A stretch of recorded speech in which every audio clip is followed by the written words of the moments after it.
Που λέτε, πρόεδρος υποτίθεται. Στο πίσω, όνομα και ιδιότητα για να είμαστε.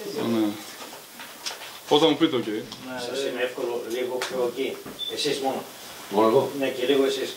Α, γιατί θα πάω και τους άλλους. Πιο δεξιά. Εντάξει.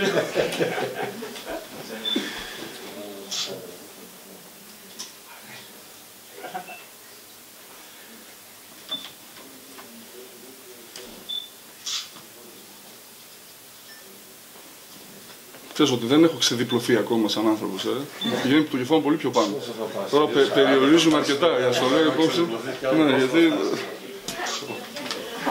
Τώρα είμαι ακόμα σαν ένα ετός που είναι από τη γέννηση.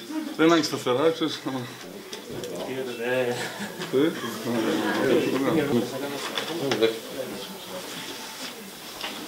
Ωραία.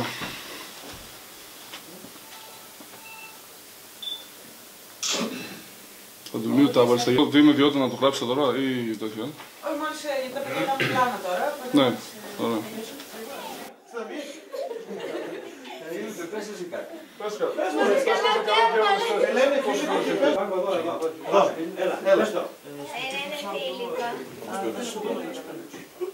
Και παίζεις μπάσκετ? Πόσα καλά πιο.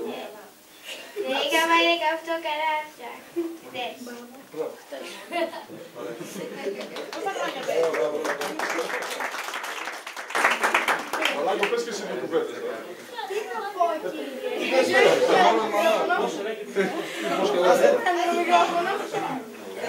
Πες και εσύ. Κοπέλες θα πει κάτι.